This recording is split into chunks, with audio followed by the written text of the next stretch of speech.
Hi all, my name is Jen Morgan and I'm the Virginia program lead for Riot.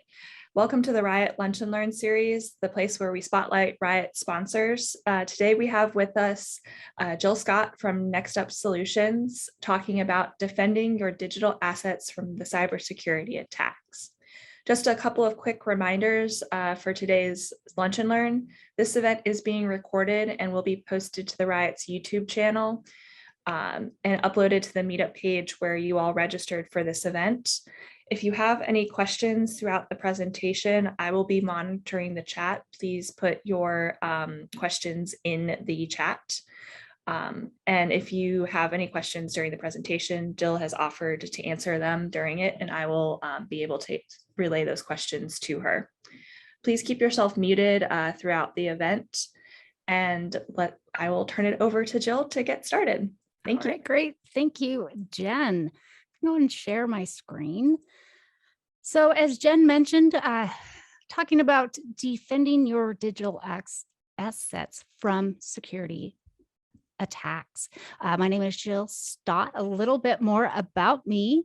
So Stott with an S-T-O-T-T. I work for Nextup Solutions. I'm Vice President of Innovation. I also do Agile coaching. I've been in IT for 30 years in a lot of different roles, and I'm a certified trainer in these different types of Agile methodologies. I'm also a part-time podcaster and a chocolate chip cookie enthusiast. So as a disclaimer, I am not a cybersecurity expert. I am a concerned citizen. So a couple of years ago, someone in my family was affected by a cybercrime.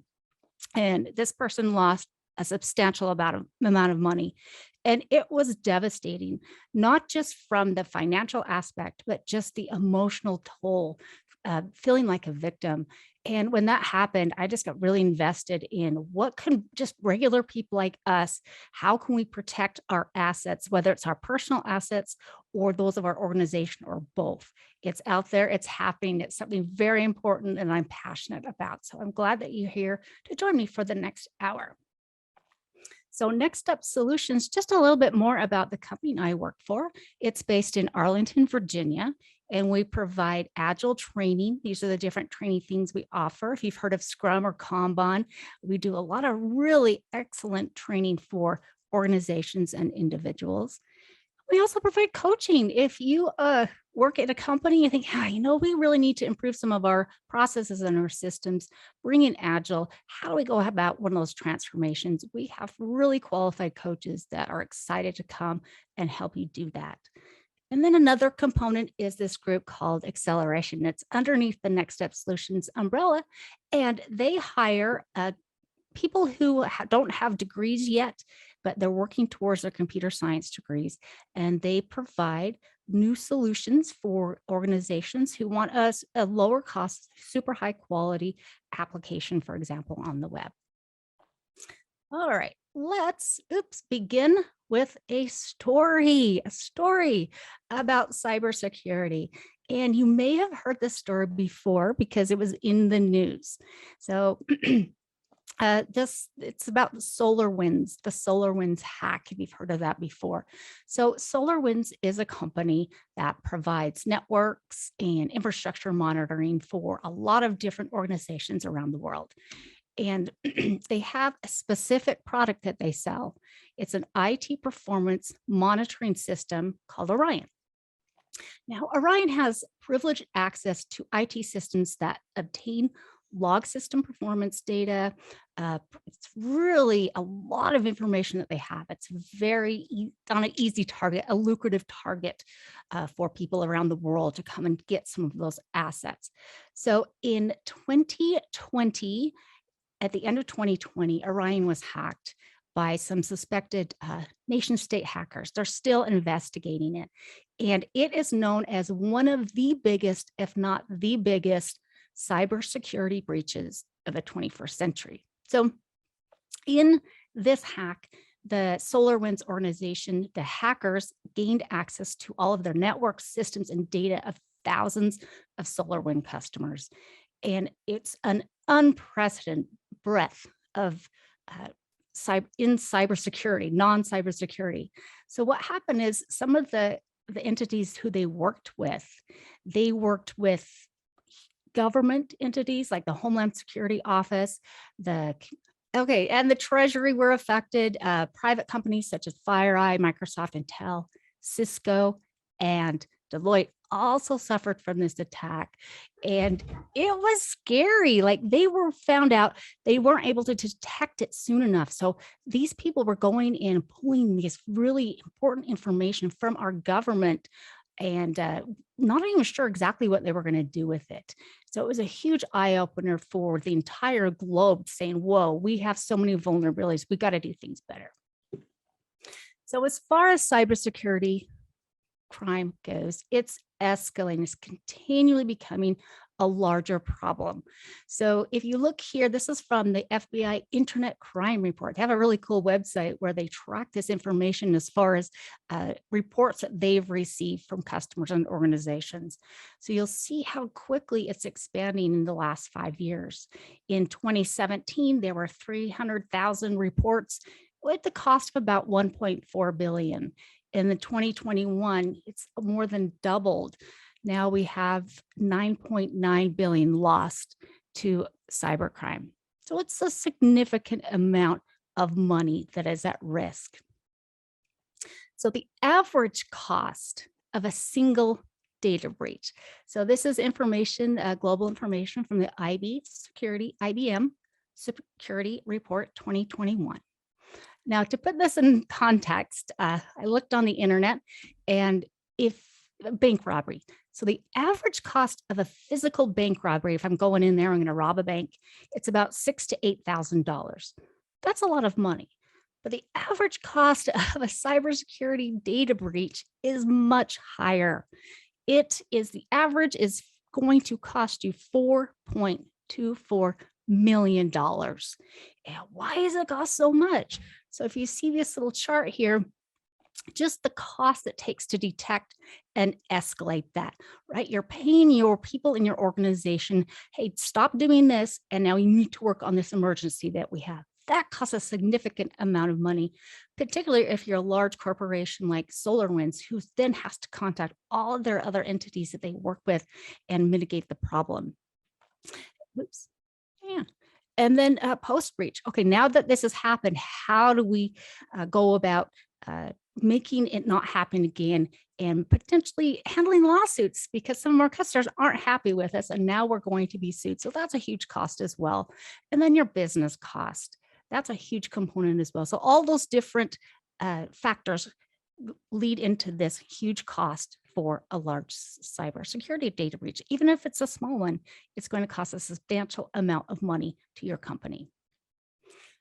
So I want to talk about a lot of this I'm going to talk about in this talk is organizational security when it comes to digital assets, and also individuals. So I have a vested interest in that because I'm an individual, we all are, and we're all vulnerable to these bad actors out there who are trying to steal your money through the internet. So the risks for individuals, like you all know, your monetary assets. Anytime you use your credit card, there's a potential that you're vulnerable, that they'll get that credit card number, and these baddies will then start charging on them. A lot of times what they're doing is they'll take that information from your credit card, and then they go to the dark web and they sell it, small price, and then a whole bunch of people can get it, and they can start charging things to your card really quickly. You're also at threat of losing stuff in your bank account if they get that information as far as how to clean out your account. Your secrets. We all have our secrets and we value our privacy. If I had some pictures on my computer where I'm dancing with my dog, I don't want all my neighbors to see me dancing with my golden doodle. That would be embarrassing, and my neighbors would think that's weird. That's something else that's a risk, your private information. And honestly, your mental health. Like I mentioned in the experience that my family member had, I don't know what's happened, a huge burden to this day. And what happened, this person, it was a phishing scam, and he got hacked. And once they know that, oh, this is a vulnerable person, you get on a list. And then your information, like I said, is sold to other people in this cybercrime network. And they will come back to you. They know where your little weak spots are. And it's just can be very devastating and depressing. Risks besides money, we all know that money is the biggest risk here, but there's more to it than just that. Your reputation. Every time I open up the news, there is another company whose data has been breached. And when I see that, I think I'm not going to work with that company, and you lose customers as a result. And then your secrets, right? Whatever your secrets are, it could be financial information, information about your customers financially, where they can go and get my information. And the next thing you know, Jill's getting hacked. And also if you're, for example, military secrets, we wouldn't want other competing countries in our world getting our military secrets. And if you're in healthcare, I used to work in healthcare for a long time, and there's a lot of the HIPAA information that if that were stolen, they could use that in a lot of different ways to affect our society, right? I have all this private information on you, Bob. What are you going to give me to not disclose it? And there's fines. There's a lot of government fines when you do get breached. And then your vulnerabilities are exposed, just like I showed you in the previous slide on a personal basis. Once they realize where a company is vulnerable, and maybe you mitigate and you stop that one breach, but now they know where to target. And so before you have a chance to go in and fix your whole system, boom, they're already back in. They're finding those back ways to get that secret information and potentially steal money. And your business operations hurt. The whole infrastructure gets impacted by a security breach. We have to stop what we're doing now and just handle this fire with this cybersecurity breach, which is really disruptive to the whole organization. And then again, back to the health and life. Very important that we're human beings, we have emotions, and these things are very damaging to our health. Now I have to work 24 hours a day to try to fix and mitigate the disaster that just happened. And now I am sick and tired. All right, so what exactly are you defending when it comes to cybersecurity? So here's a nice little shortcut, the 3 pillars, CIA, to put it into little groups of information. So the first one here is confidentiality. So this is, if we think of this as the bucket that's associated with secrecy. If I have password information or account information or personal identifying information, then I want to use encryption to make sure that's confidential information does not get exposed nor stolen. And this other bubble here, this other bucket, are data integrity. So a lot of hackers out there, they're not just copying and stealing that private information. They'll go in and mess up your data, or they'll inject certain functionality that will, when you run your SQL statement, that could go in and add malware to your organizations. So the integrity, this transmission, whatever is happening between when something goes out from your organization to back in, where are the vulnerabilities there? And then availability. This is our third bucket in the CIA. So you grant certain access to your applications based on credentials. So if I log into my banking organization, I can't access everything behind the scenes. That would be scary. But sometimes hackers will see, oh, if I get admin rights to this, then I have the keys to the kingdom. So think about availability. Where in your organization is there potential where I could get my admin rights, if you will, executive rights, where I should just have the Jill Stock consumer rights? So I hear a lot of things, and myself included, because it's just one more thing we have to be concerned about. And we all have to spend time to defend ourselves from these cyber criminals. Here are some lame reasons why we do not build in cybersecurity. The first one here is, well, it's not going to happen to me. It's that thing. Well, it hasn't happened so far. I think I'm fine. So I'm not going to worry about it. We have other things that we need to spend our money and time on. That's not my job. So when I worked in IT, I was a quality analyst, and security, we were all like, that's not our role. And then we kind of shoveled it off to this other group that we never even knew. And we weren't taking ownership and responsibility in the organization from end to end. Again, just thinking, well, they'll put a handle on the back end once we create something. I'm not going to factor it in. And it does cost time and money. So if I'm starting a new software development project and I want to start considering security right from the get-go, so you're adding more stuff into your pipeline, and it will slow things down. But if you think about what happens if you do have a security breach, everything is going to become extremely slow and expensive. So it's time well spent. And then a lot of organizations, hey, we're just a 3-person shop. We're not a target. Yes, you are. Everybody's a target. And if you think, well, we don't have that sensitive data, we're not worthy of being hacked. It's so easy for cyber criminals to hack now. If you have the vision of some super smart computer genius in their basement doing this hacking, that's not how it works anymore. There's a whole network where we have organizations dedicated to stealing your money and information. And what they do is they'll create some kind of a nice little tasty bot and then sell it. So I don't even know how to program. I can just, oh, thanks, I'll buy that. And then now I can just go ahead and start scamming people over the computer. Now, of course, we don't have time. You don't have time not to.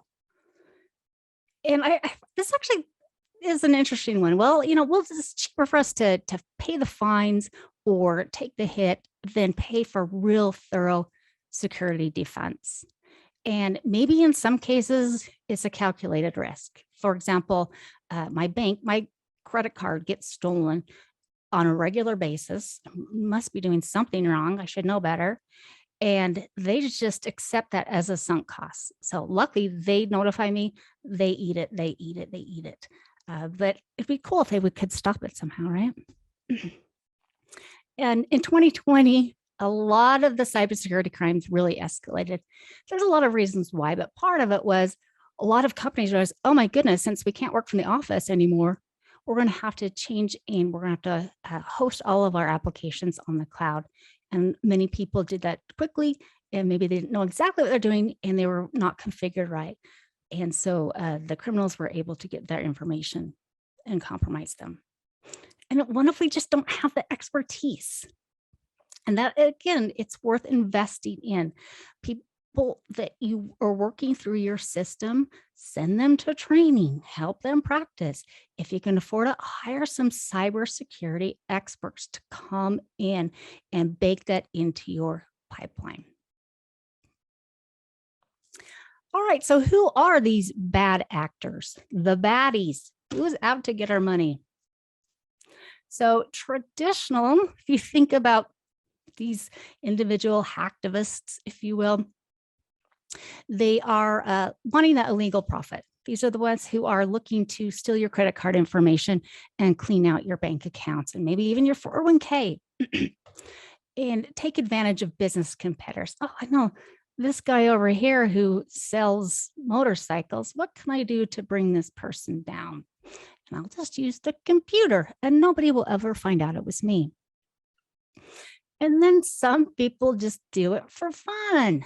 Oh, I wonder if I could do this. What if I could bring down the such and such government just because it would be cool and all my friends would give me a high five?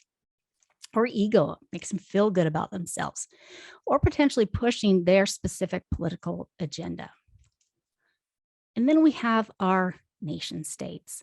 So the 4 biggest nation states who are very, very, very invested in hacking other countries' systems are, as you could probably guess, Russia, China, North Korea, and the United States of America. They're not the only ones. So they're looking to espionage, find out what our secrets, what our strategies are, our plans. If we come up with some cool new technology that could change our country, they want to steal it and use it for themselves. And then sabotage. If I can bring down your system through a computer network and I never have to step foot on your country's soil, woohoo, good for me. Scary. All right, so what types of cyber attacks are there? So let's break this down a little bit. So here we have the common, I just want to steal me some money. A big one here is, and you've probably heard of this, is ransomware. So ransomware is kind of a scary thing where what happens is a hacker will get into your system and they will freeze data that you have. Or maybe it's that picture of Jill dancing with her dog. And then rather than just, sending it out to the world to embarrass you, they'll say, okay, there's nothing you can do until you pay us $2 million. So you've probably heard of the Colonial Pipeline. That happened to Colonial Pipeline. And it cost them, they paid $2.3 million, I guess million in Bitcoin, just to get that security unlocked. And then our social engineering, our baiting, where there's some type of a attack where a scammer uses a false promise to lure a victim into a trap and steal their information. For example, here's a classic one that's rampant right now. If you use Microsoft, sometimes you'll see a notice that might come up and said, oh my goodness, your information has been compromised. Please, you have to call this number. And the number looks legit and the logos they use on that company look legit. So they get you on the phone and they are in the door. And then they use these really psychological tactics to tap into your fear. And then you start not thinking as rationally as you would otherwise. Like, oh, this is really important. Okay, you're going to have to give me this information. You're going to have to give me this information. So they start really small and they just keep growing and growing and growing. Next thing you know, you've lost $1 million. And you look back like, I should have known. But it's the way that they kind of groom you to say little bit, little bit, little bit, and then you start to trust them. And then our phishing, right, when they pretend to be someone else. And our scareware, that malicious software, like I said, the Microsoft example. And then another type here is our, like I said, our cybersecurity. What happens when government entities are hacked, or it could be your company. So killware is a thing. So you think about the different countries who are fighting against each other. It's not even just countries, yeeks. Killware. So this is hacking where they literally are looking to kill people. There was an incident in Florida in 2021, so it's fairly recently, where some hacker got into their water facility. It was all automated. And then they started increasing the levels of sodium hydroxide to toxic levels.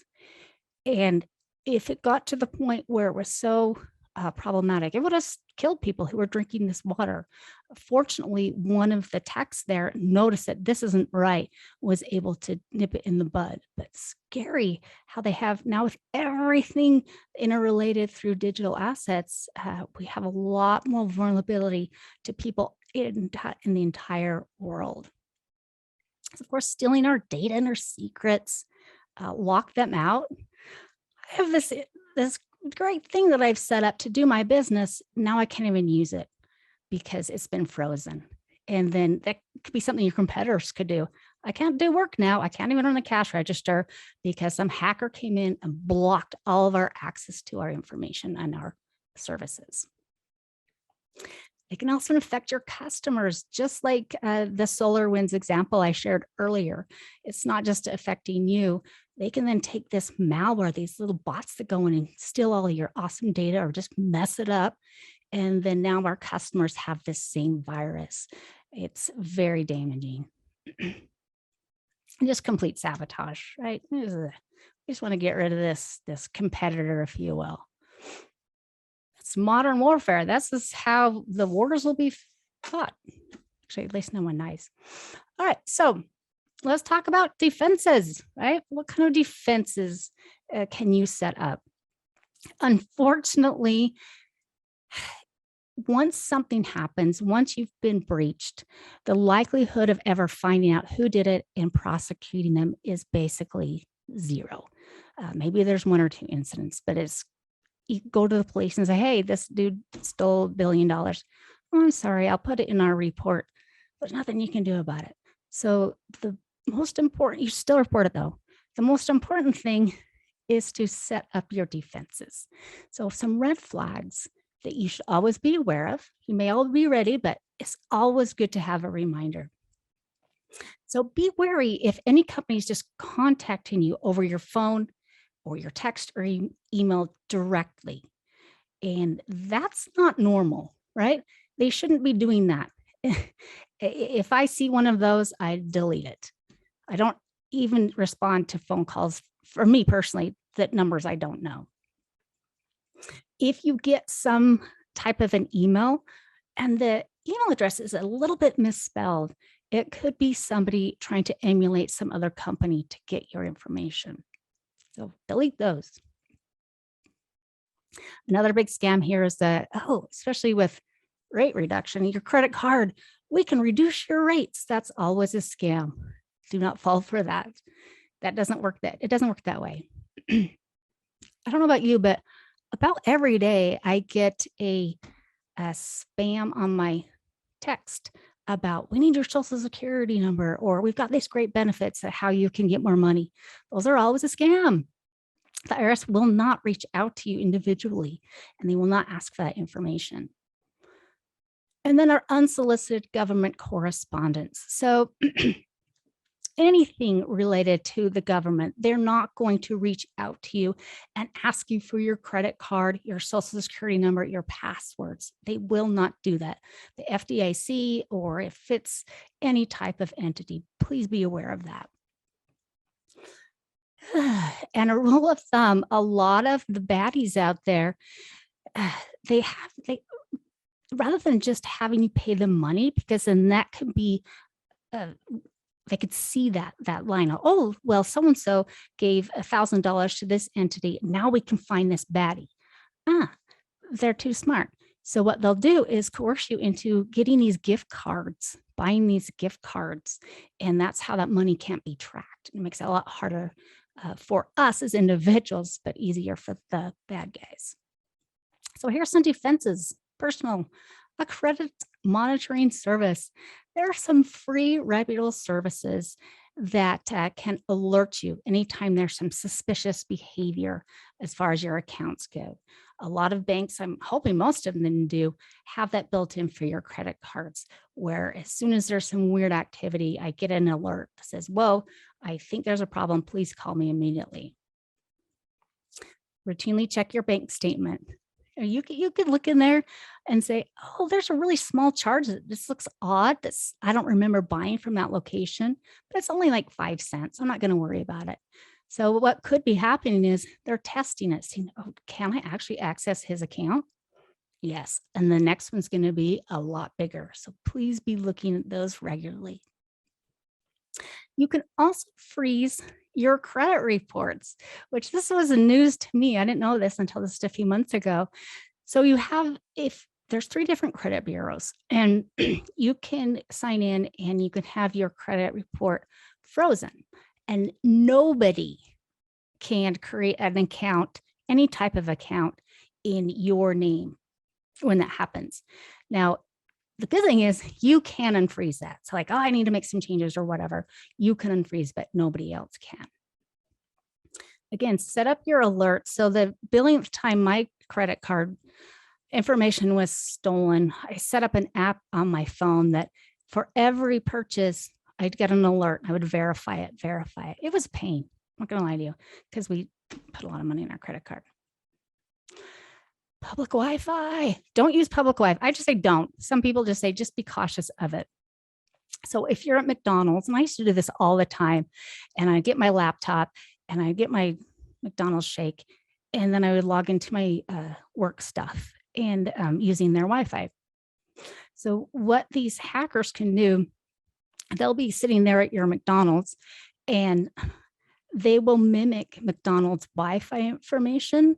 And as you start to enter your Google passwords and your bank account information or your proprietary company information, they're just taking it, bam, right through that data stream. So I don't use it anymore. It was nice. It was nice. People ruin everything. Multi-factor authentication. And this is when you're seeing it all over. Finally, companies are insisting on it, where I don't just have a password, I have another thing that I need to verify to make before I actually log into something. So a common one I have a password, and then they send me an alert on my phone, and then I validate the code. And I used to be really annoyed by this because I don't like using cell phones, but now I just keep my phone right by me. So it's not a big deal. It doesn't take a lot of time to do that second authentication check. Just any phone solicitations. If, like I said earlier, just delete those, ignore them, don't worry about it. If it's important, the person who's trying to contact you will find a way, in a good way, if they're good people. Unsafe links. So if you ever get an email or an attachment or something in your spam that looks odd. So anything in spam, don't click any of the links. Don't click any and download anything from an email person that you don't know. Just don't disclose your personal information unless you know for sure and you validated that this is a legal, reputable organization or person who I'm working with. And then if you ever go outside and you find a really nice looking USB stick on the ground, don't use it. Don't use it. There was I can't remember the story, but there was a case, a cybersecurity case where as a Russian hacking job on one of our military bases here in the US, and they decided to go in and just put a whole bunch of free USB ports in the yard. And then when the people went out there and like, oh, this is cool, plopped them in their computer, there was malware. They came in and stole a bunch of information. So don't use those. And of course, always keeping your programs and your operating systems up to date. All right, so let's talk about organizational assets. It's kind of the different side of the same coin here. A great source, if you haven't heard of this, is this OWASP. It stands for Open Web Application Security Project. It's a non-profit foundation that works to improve the software security for everybody. So a lot of people contribute to this. You can go to their website, you get a lot of information. So here's they have every year, they send out a report about the top 10. They outline the top 10 most critical security concerns for web applications for that year. So with this, broken access control. So if I, this is that escalation where I log in and I'm only supposed to have access to this level of information, but now I can go in and hack it and I have access to every bit of information. So we want to make sure our access control is secure. We want to test, and I'll talk about a little bit how we go about doing that in a moment. I can't say this word, but cryptographic failures. So any sensitive data needs to be encrypted. If I go into a database and I see passwords stored where I can see the password fail, that could have been stolen easily. Any business secrets, those keys that you don't want people to have, must be strongly encrypted. SQL injection is a big one. When I used to do QA, we'd run our security scans, and this was a big one. Before you even implement your code, you can do static code analysis and see where you're using vulnerable SQL statements, where what can happen is the hacker can get in and then write a whole bunch of garbage. And then when you run that SQL statement, it can mess up your data, or it can be malware they introduced that will actually go in and affect your applications. And then just designs, architectural flaws, things we didn't think about. We want to make sure we start from the beginning and design our applications for to defend against security breaches and the misconfigurations. Maybe we had a really secure software, but then when we installed it, we configured it wrong and we exposed ourselves to vulnerability. Outdated components. So always being ahead of this. The cyber criminals are always looking one step ahead.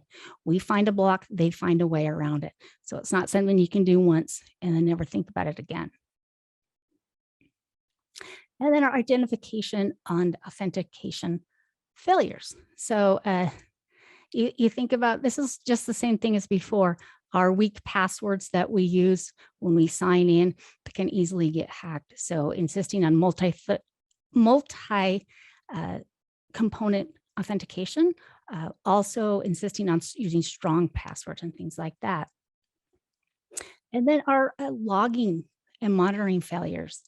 If I don't know that a breach has happened and it goes on and on and on for a significant amount of time because I don't have the proper monitoring to notify me, then I'm going to lose a lot more money, a lot more information. So we want to make sure that you have the capability to alert you as soon as something happens, and then you can quickly shut it down and hopefully not lose anything, but definitely lose a lot less. Oops, there we go. And then that server side, think about your server side flaws, where a web application is fetching a remote resource, right, without validating the user supplied URL. Let's make sure this isn't some hacker on the dark web that's trying to steal this information.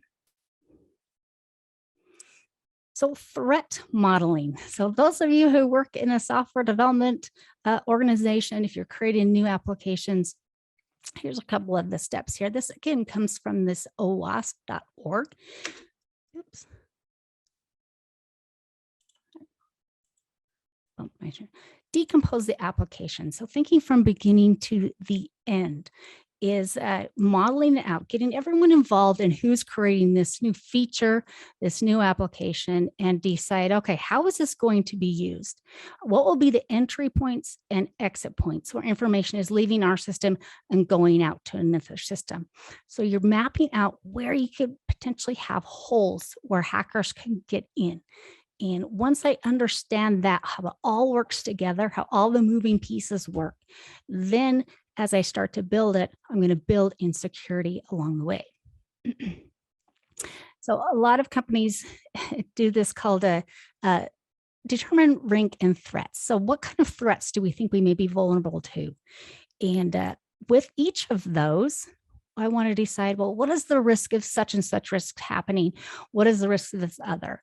So it's kind of that prioritization, right? If we have this minor hack, we can live with it. Maybe you're just decided to accept it.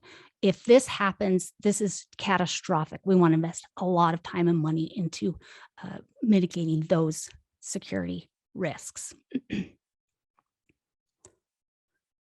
then if you've ever heard of penetration testing, so this is another thing you want to do. You can set up a great system that looks super secure, but you need to test it out. So there's a lot of ways to do this with penetration testing.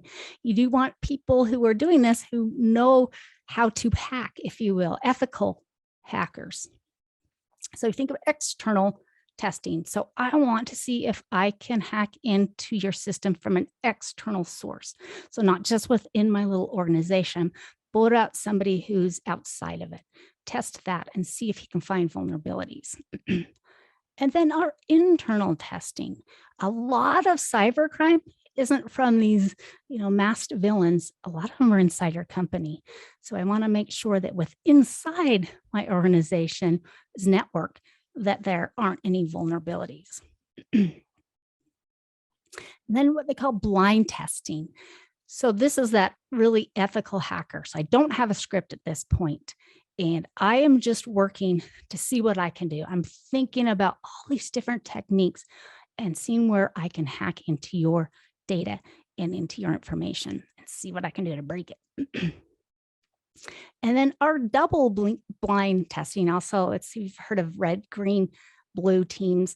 I have a team of hackers or ethical hackers who are trying to hack into the system. And then I have another small team, or maybe it's just one person, who is then trying to defend against it. So it's almost like a game. They're trying to get in and they're seeing if they can prevent them. And if they do get in, how quickly can respond, how quickly we shut that breach down. So again, I mentioned several times, build security in from the beginning. So see if I can get that. That's funny. In a lot of the applications I've worked on, honestly, security was an afterthought. We were so excited just to get this new thing done. We had so much pressure put on us. We got to get it out. We got to get it out. Cool. And then at the end, it would be like, well, is it secure? Right? Is it safe? Or I'm sure we'll be fine. Or we just compress our time frame and try to do as little as possible. And then we get it out to whatever, and hello, there's a breach. And maybe we don't have any kind of protocol in place to identify when we have a breach, let alone mitigate it and shut it down. All right, so there you go, cybersecurity. The cyber criminals, since almost all of us live on the internet and use digital assets, we are vulnerable to cyber attacks. And without just leaving everything behind and living in the woods, it's something you need to be cognizant of and explain this and have the conversations in your company, as well as your family and your friends. Educate them so they don't have the same thing that happened to the person that I love. And there's my spiel. All right, what questions do we have? Jen, how's your computer? Well, did you get hacked? Did you get hacked? I did not. I think that somebody changed their name during the presentation, but that was a fantastic presentation. And thank you so much for all of that wonderful information. We are now going to open the floor to questions from the chat window, and I'm not seeing any at this moment. If anybody has any questions, please feel free to put them in the chat, and I will be happy to discuss them with Jill. So they're like, we're done. I get it. We're all busy. Yeah, if anyone has any questions, or if you want to share another tip for us, that would be great. We'll give you the safety of bio methods. Oh, Charlie Horvath. How do you feel about the safety of bio methods, such as fingerprint and or face ID? I have mixed feelings about that. It seems like a good idea. My family members use that. I don't know, something about it freaks me out. Maybe just because I've been watching too many of those spy shows where they get your fingerprint and then they're able to use it. But I think that's probably where we need to go, is something that is an undeniable authentication method. Maybe it's that. I don't know for sure. That's my spiel on it. And for some reason, my phone, when I tried to do the face thing, it never recognizes my face. So great question, Charlie. What other questions are there? Barbara had a question about open source platforms like WordPress. What are your thoughts? Okay, so those WordPress is very safe. I use WordPress, but other open source, you need to be extremely careful and run some scans and validate it. And if you are using those sources, we want to pay attention. If you see weird things happening, shut it down. I love free stuff, right? I'm like, oh, this is free. I'm going to go and get this. Sometimes I'll go to a site like, I've never heard of this. It seems like, go with your gut. Like something feels off. It probably is. I know that's not the best advice, but that's what I've done. I'm like, you know what? I can get this somewhere else. Click.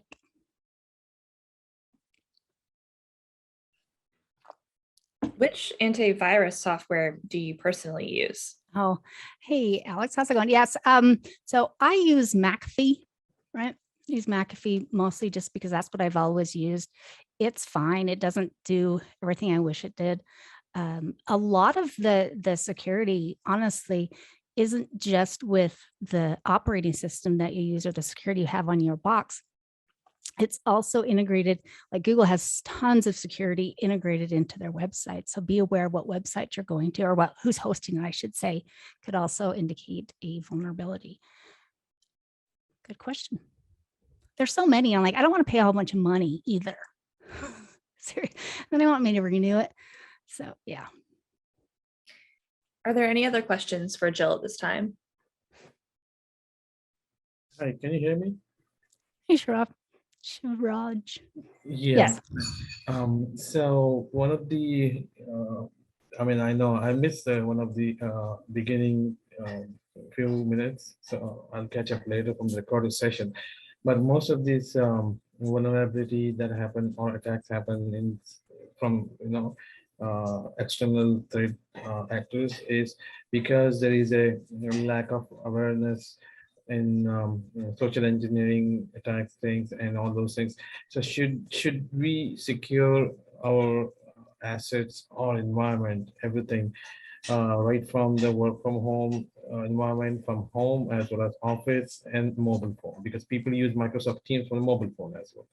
So we need to have a security awareness, right? So should we start from security awareness with any cybersecurity implementation to protect everything from assets to resources, whatever we have in cloud and everything, and then go with the other protections, like starting with the penetration test and all.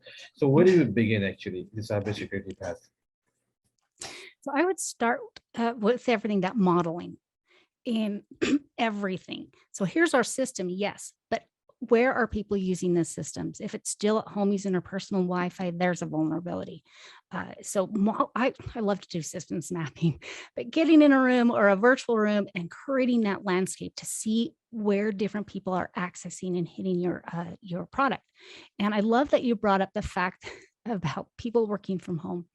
So I mentioned in 2020, the escalation of cyber crimes really grew.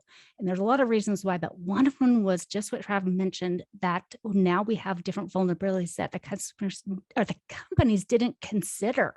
So I'm on my phone, I'm on my Teams or whatever, and they hack into my Wi-Fi and they're able to steal that. So that's something they need to consider always. And it might have caught a lot of companies off guard, but now there's no excuse, right? That's something you want to do rather than just yelling out at employees and say, you need to work from the office. Although maybe someone will. No. Thank you. Other questions?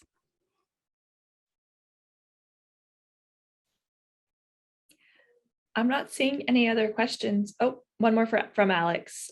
Do you recommend using VMware to reduce malware? Yes.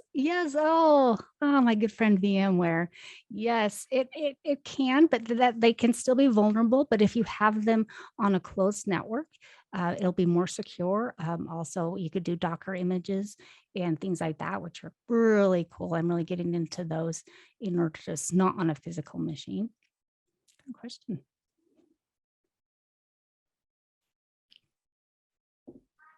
Well, I'm not seeing any other questions. Okay. If you all have any, please feel free to reach out. And otherwise, thank you again for a wonderful presentation, Jill. I hope everyone has a great rest of your day. We'll see you later. Stay safe out there. How's that?